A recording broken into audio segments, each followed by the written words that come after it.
बच्चों, हम लोग आज क्लास 12 के अकाउंटेंसी स्टार्ट करने जा रहे हैं। जो अकाउंटेंसी के पार्टनरशिप फॉर्म वाला पार्ट है उस पार्ट को स्टार्ट करने जा रहा है।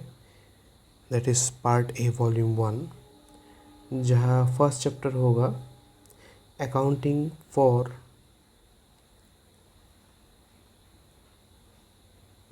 For partnership form fundamentals.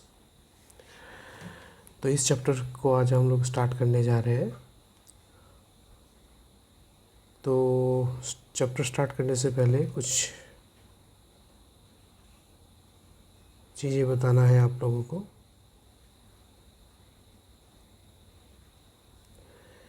So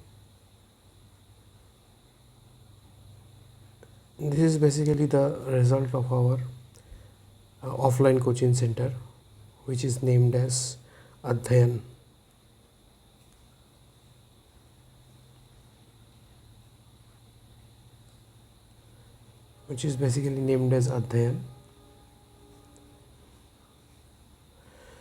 तो यहाँ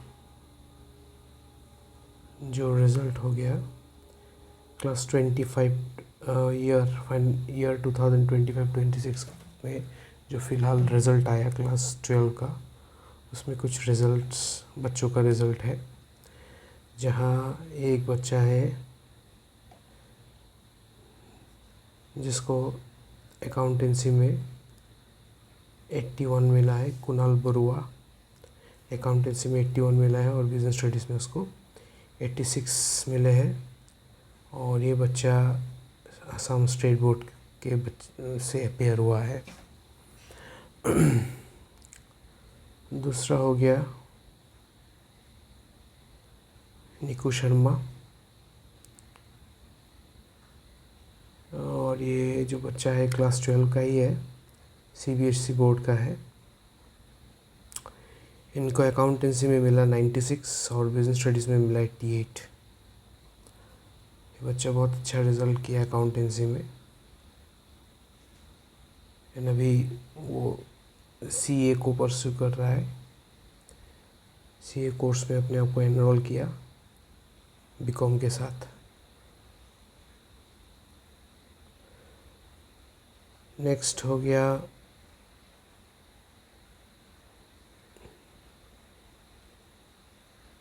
एक बच्चा, वो भी CBSE बोर्ड का ही है, दितिशा दास। उनको अकाउंटेंसी में मिला 86 मिला अकाउंटेंसी में, 88 मिला अकाउंटेंसी में। बिज़नेस स्टडीज़ में उनको बहुत अच्छा रिज़ल्ट किया, बिज़नेस स्टडीज़ में 95 मिला। इस बच्चे ने बिज़नेस स्टडीज़ में बहुत अच्छा स्कोर किया। एंड नेक्स्ट एक बच्चा, ये भी CBSE बोर्ड का ही है, इसका नाम है प्रांजल दे। ये बच्चा सिर्फ हमारे ऑफलाइन सेंटर में है, अकाउंटेंसी हमारे पास पढ़ता था, जहाँ उन्हें अकाउंटेंसी में 86 मिला। आगे देख लेते हैं, ये और एक बच्चा है, ये भी CBSE बोर्ड का ही है, नाम है शायन चौधरी। ऑफलाइन बैच का स्टूडेंट है हमारे सेंटर का। ये बच्चा हमारे पास सिर्फ बिज़नेस स्टडीज़ पढ़ते थे, तो बिज़नेस स्टडीज़ में उन्हें 81 आया। सो ये था कुछ बच्चों का रिज़ल्ट जो फ़िलहाल 2025-26 जो सेशन था, उस सेशन का रिज़ल्ट जिन बच्चों ने अच्छा रिज़ल्ट्स किया।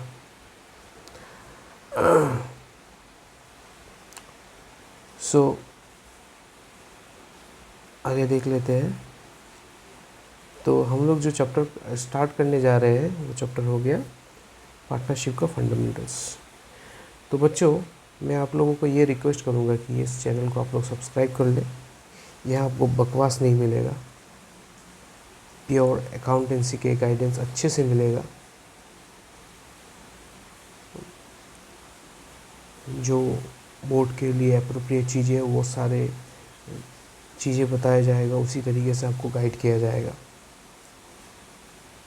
तो हम लोग, मैं बेसिकली ऑफ़लाइन में ही ज़्यादा टाइम फोकस कर रहा था। ऑफ़लाइन में ही मेरा एक्चुअली टाइम नहीं मिलता था ऑनलाइन वीडियो बनाने का।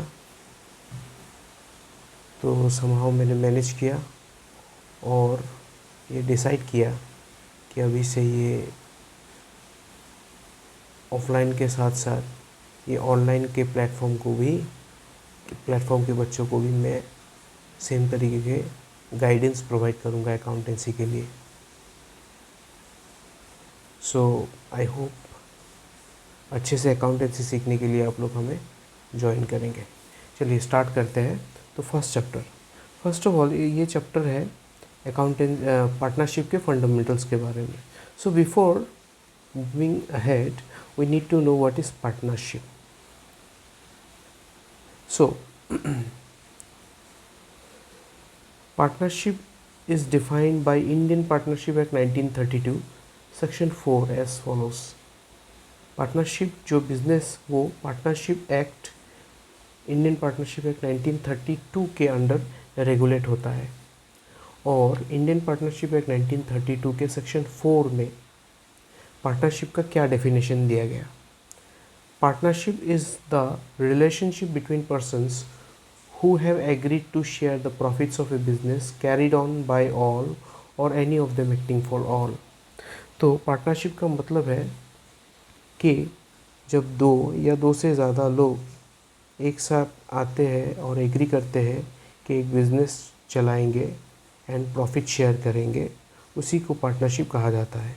Partnership is the relationship between persons who have agreed to share profits of a business carried on by all or any of them acting for all.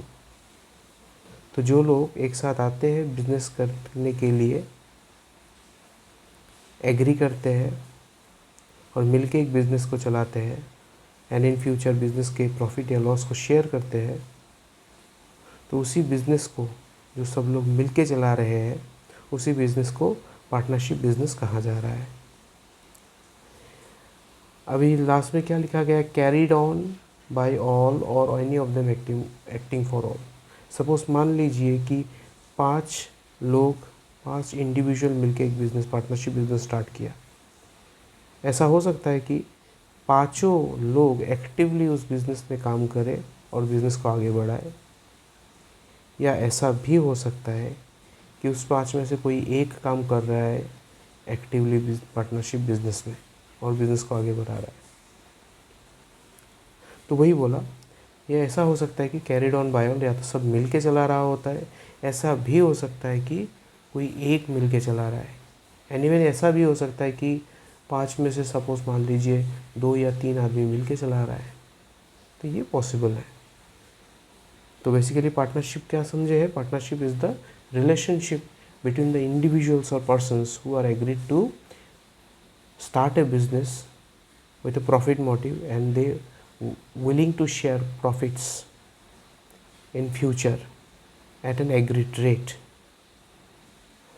तो क्या लिखा है उसके बाद नेक्स्ट लाइन में क्या लिखा है, ए partnership Das is a business relationship among 2 or more persons to share profits and loss or losses of the business carried on by all or any of them acting for all.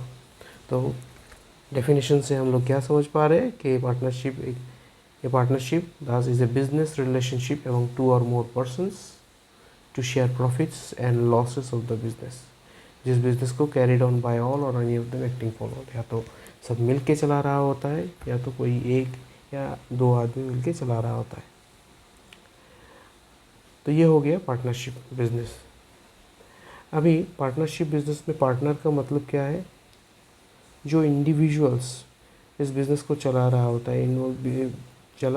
है basically इस business में involve होते हैं as a partner, profit share करते हैं, उन्हीं को partner कहा जाता है। The persons who have entered into the partnership, इस पार्टनरशिप में जो एंटर करते हैं, जो पर्सन्स बिज़नेस को चलाने के लिए एंटर करते हैं, उन्हीं को पार्टनर कहा जाता है। और with one another individually are called partners and collectively a firm। और सारे पार्टनर्स को एक साथ मिलके हम लोग पार्टनरशिप फर्म बोलेंगे। और उस फर्म का कोई नेम डिसाइड किया जाएगा, वो हो जाएगा नेम ऑफ द फर्म। तो पार्टनर हो गया। पार्टनरशिप में जिन लोगों ने एंटर किया पार्टनरशिप बिजनेस में, हर एक लोगों को, हर एक इंडिविजुअल्स को सेपरेटली, इंडिविजुअली पार्टनर कहा जाएगा। और उन सारे लोगों, पार्टनर इंडिविजुअल्स को एक साथ कलेक्टिवली फार्म कहा जाएगा। और उसका फार्म का कोई नाम रहेगा, वो हो गया फार्म नेम। आगे बढ़ते हैं हम लोग।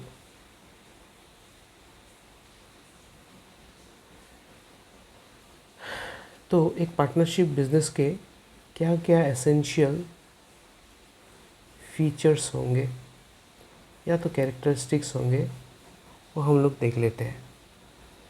तो ये इस कैरेक्टरिस्टिक्स को, फीचर्स को पार्टनरशिप के जानना हमें बहुत ही ज़रूरी है। और ध्यान से समझ लीजिए और जान लीजिए, क्योंकि इनके ऊपर MCQ बेस्ड क्वेश्चंस आपको फ्रेम किया जाता है। सो देख लेते हैं कैरेक्टरिस्टिक्स एंड फीचर्स को। The essential characteristics of a partnership are 2 और मोर पार्टनर्स। यस, एक पार्टनरशिप फॉर्म करने के लिए there must be at least 2 person, 2 या 2 से ज़्यादा लोग एक साथ मिलके ही एक पार्टनरशिप बिजनेस को फॉर्म किया जा सकता है। तो एक पार्टनरशिप बिजनेस को फॉर्म करने के लिए मिनिमम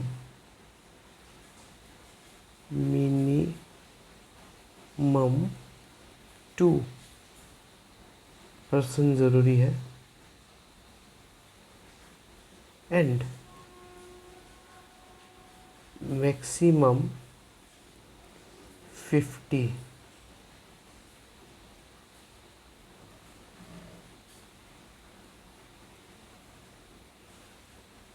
पार्टनर्स ज़रूरी है। ठीक है, तो एक पार्टनरशिप बिजनेस को स्टार्ट होने के लिए मिनिमम 2 पार्टनर चाहिए।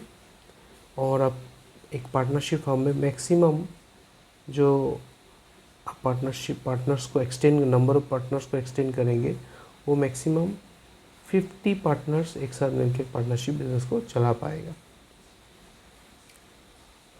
इसके साथ साथ कुछ चीज़ें हमें और जानना है कि according to Indian contract act 1872, every person except the following are competent to contract. Contract act 1872 बोल रहे हैं कि सब कोई एक कॉन्ट्रैक्ट या एग्रीमेंट में एंटर करने के लिए एलिजिबल होता है, एक्सेप्ट दिस 3। एक हो गया माइनर, जो बिलो 18 ईयर्स एज है, वो एक कॉन्ट्रैक्ट में एंटर नहीं कर सकता। पर्सन ऑफ अनसाउंड माइंड, वो पर्सन होते हैं जिनका दिमागी हालत ठीक नहीं होता है, वो भी एक कॉन्ट्रैक्ट में एंटर नहीं कर सकता। Persons disqualified by any law, या वो पर्सन जिसको लॉ ने किसी तरह, लॉ का कोई पनिशमेंट उसके ऊपर चल रहा है, मान लीजिए वो इंसॉल्वेंट हो गया या क्रिमिनल के लॉ ने उसको क्रिमिनल बोल के मान लिया, तो वो भी एक कॉन्ट्रैक्ट में एंटर नहीं कर सकता। In effect a partnership firm can not have more than 50 partners. Companies act 2013 में बोला जा रहा है कि empowers the central government to prescribe number of partner in a firm subject to a maximum of 100%। Companies act में central government को empower किया जा रहा है कि आप 100% के साथ पार्टनरशिप स्टार्ट कर पाओगे, but central government has prescribe maximum number of partner in a firm to be 50 vide rule 10 of the companies miscellaneous rule 2014। Central government ने क्या प्रिस्क्राइब किया कि मैक्सिमम नंबर ऑफ पार्टनर 50 होना चाहिए। तो बेसिकली हमें इतना अंदर घुसना नहीं है, सिंपल ये दो चीज़ें दिमाग में रखना है कि एक पार्टनरशिप होने के लिए 2% तो चाहिए ही चाहिए, 2 पार्टनर तो चाहिए ही चाहिए, और मैक्सिमम 50% या पार्टनर चाहिए होता है। एक तक एक्सटेंड कर सकते हैं हम लोग। अगर मैक्सिमम नंबर ऑफ पार्टनर को एक्सटेंड करना है तो हम लोग 50 पार्टनर्स तक एक्सटेंड कर पाएंगे, उससे ज़्यादा नहीं। Next, agreement. To form a partnership there must be an agreement. अभी एग्रीमेंट रिटेन भी हो सकता है और ओरल भी हो सकता है, but it is better to have the agreement in a written format, क्योंकि ओरली कोई एग्रीमेंट करके पार्टनरशिप बिजनेस को आगे बढ़ाने से कि कमिंग फ्यूचर में तो कोई एक पार्टनर डिनाई भी कर सकता है मानने को जो उन लोगों ने ओरली डिसाइड किया था, क्योंकि मुँह से बोल देना ओरली वो कोई पुख्ता सबूत नहीं होता है। बट जब आप एग्रीमेंट बना लोगे तो वहाँ पर सब terms and conditions of the partnership will be written there. So it is advisable कि आप अगर पार्टनरशिप करते हो तो विथ रिटन एग्रीमेंट के साथ करो।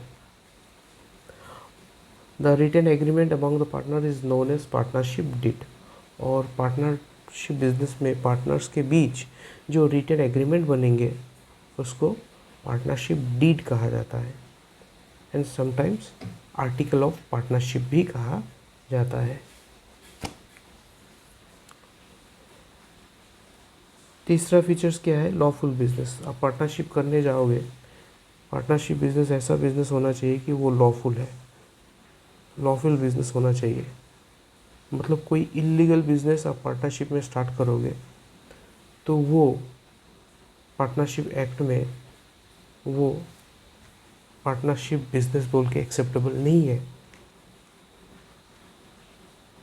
इवन कोई भी इलीगल बिजनेस लॉ के किसी भी लॉ के अंडर में एज ए बिजनेस कंसिडर किया नहीं जाता।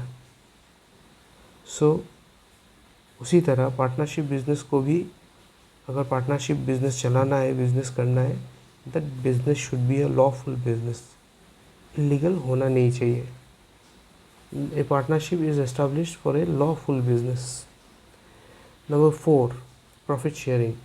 The agreement between and among the partners must be to share the profits and loss of the business. It is not essential that all the partners must share losses.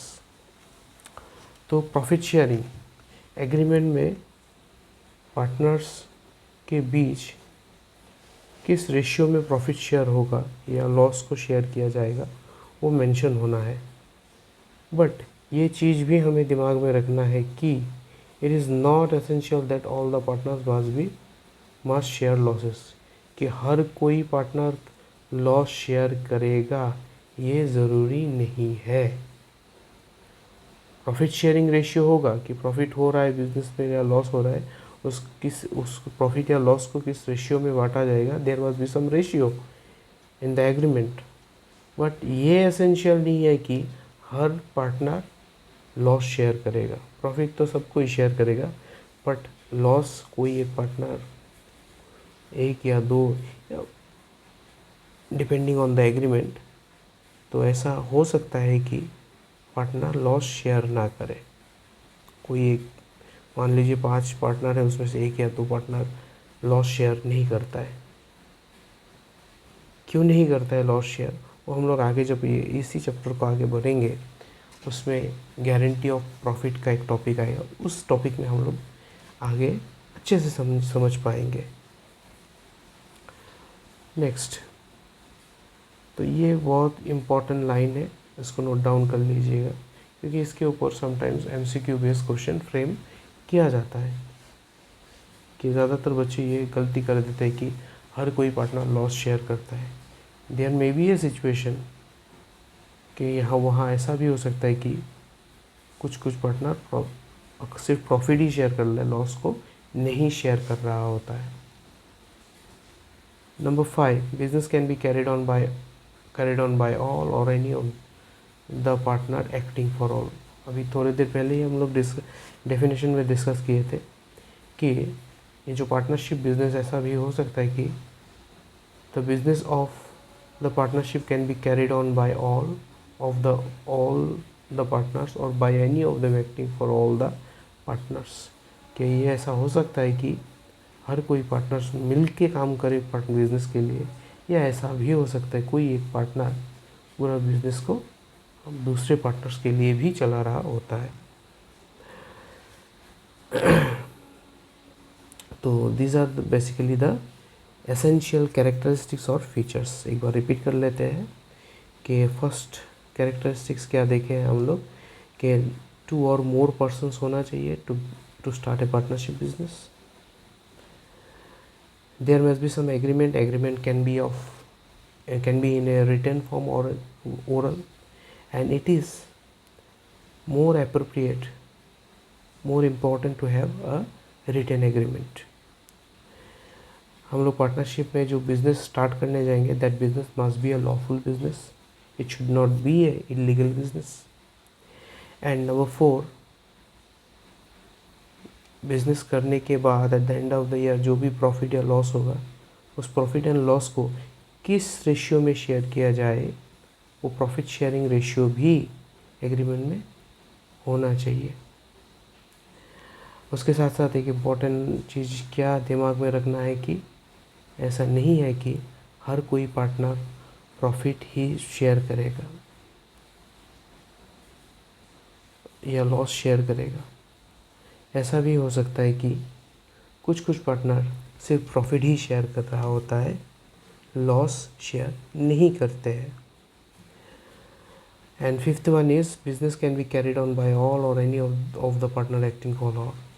तो basically partnership business में मान लीजिए 5 partners है, ऐसा भी हो सकता है उस 5 में से कोई एक बिजनेस को एक्टिवली चला रहा होता है सबके लिए, और ऐसा भी हो सकता है कि उन 5 में से सारे 5 पार्टनर्स एक साथ मिलकर बिजनेस को चला रहा हो सकता है। So these are the important features of partnership business. I hope आप लोगों को समझ में आया होगा अच्छे से चीज़ों को। अगर आपको लोगों को लग रहा है कि कहीं पर कोई दिक्कत है, समझ में नहीं आ रहा है, तो डेफिनेटली मुझे आप कमेंट करके बताएं।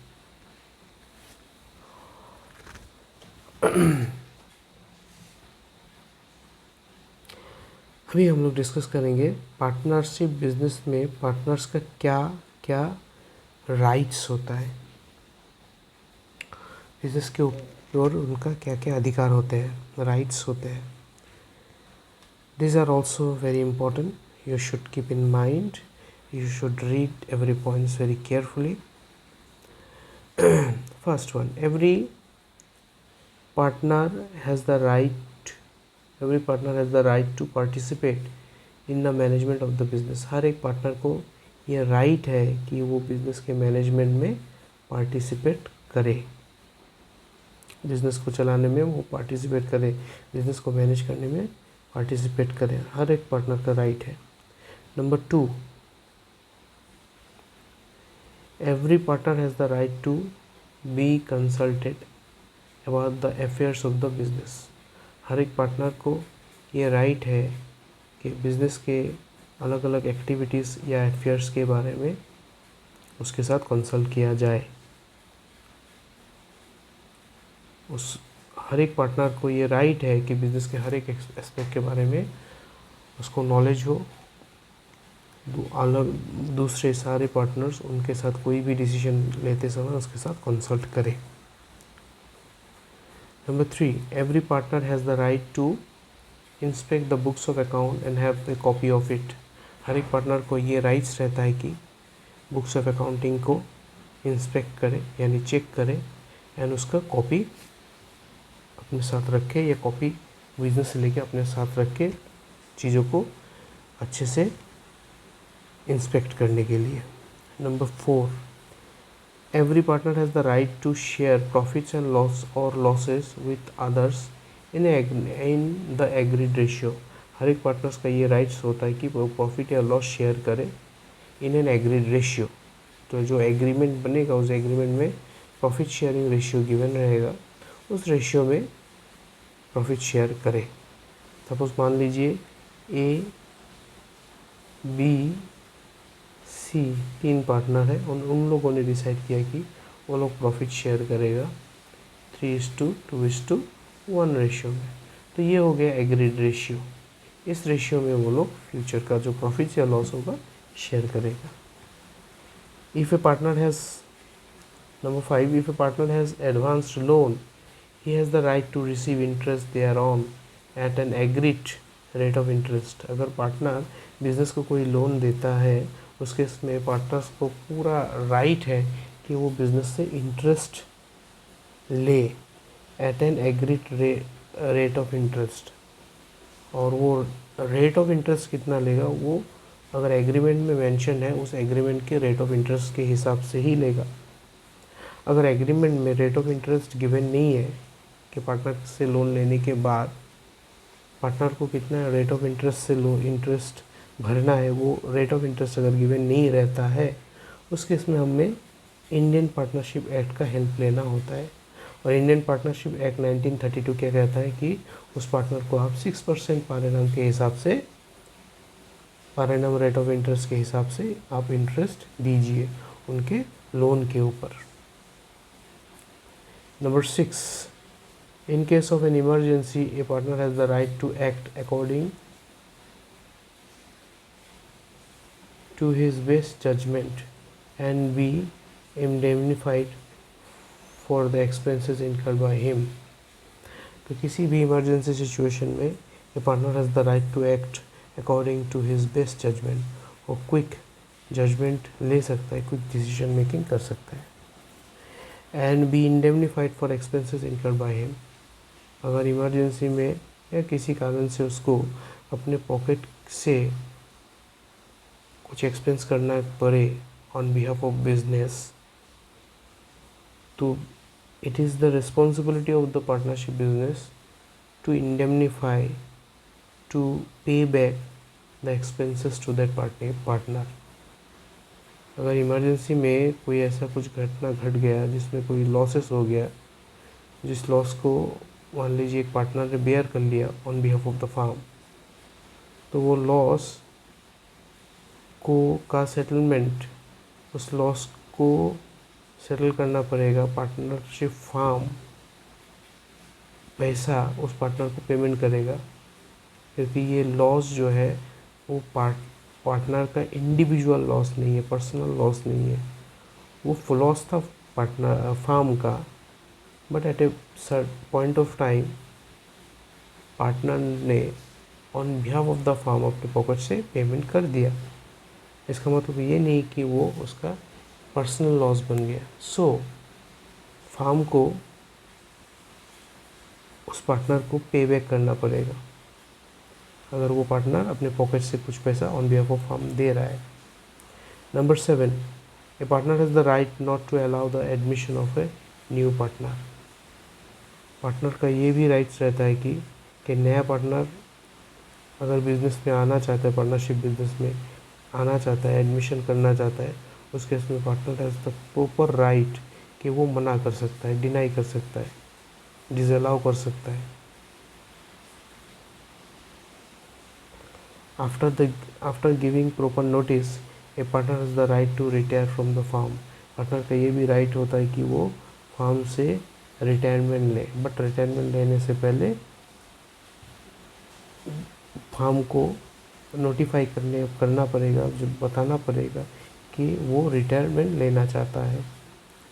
If a partner incurs expenses on the business और he pays amount on behalf of the firm, that partner gets indemnified for the payment made by him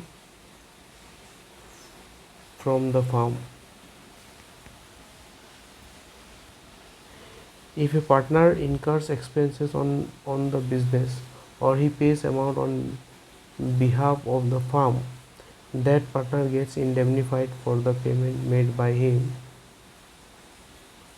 if जो वर्ड है फ्रॉम नहीं होगा, for होगा, for the firm. तो एक partner business के expenses अगर खुद अपने पॉकेट से भर रहा है तो फार्म को वो एक्सपेंस पे बैक करना पड़ेगा उस पार्टनर को। अभी पॉइंट नंबर 6 में यही चीज़ें मैंने डिस्कस कर रहा हूँ, यही इस चीज़ को भी मैं बता रहा था। तो दिस इज़ हाउ हम लोग आज पार्टनरशिप में क्या क्या सीखे हैं कि पार्टनरशिप क्या होते हैं, पार्टनरशिप के कुछ एसेंशियल फीचर्स या कैरेक्टरिस्टिक्स को सीखे हैं, and thirdly right of a partner को सीखे हैं। तो आई होप कि आप लोगों को अच्छा लगा होगा। तो नेक्स्ट क्लास में हम लोग आगे चीज़ों को सीखेंगे, इस चैप्टर को आगे बढ़ाएंगे। इस चैप्टर के अगर हैंड रिटन नोट्स चाहिए आप लोगों को, यू कैन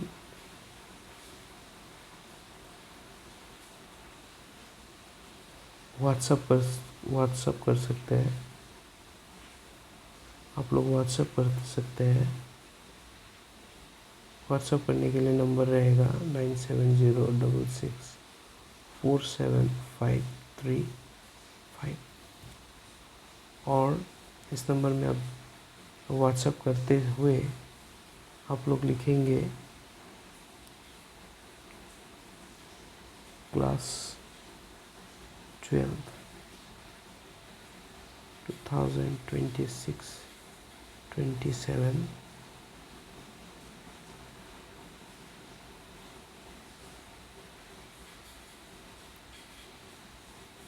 नोट चैप्टर 1। तो आप लोग इस चैप्टर के theory notes, hand written notes अगर आप लोगों को चाहिए होगा, उस केस में आप लोग इस नंबर में आप मुझे व्हाट्सअप कर सकते हैं और व्हाट्सअप में ये मैसेज डालिएगा आप लोग क्लास 12 ब्रैकेट में 26-27 नीचे नोट डैश चैप्टर 1। सो अगर क्लास अच्छा लगा होगा, आगे कंटिन्यू करना चाहेंगे तो प्लीज़ सब्सक्राइब कर लीजिए।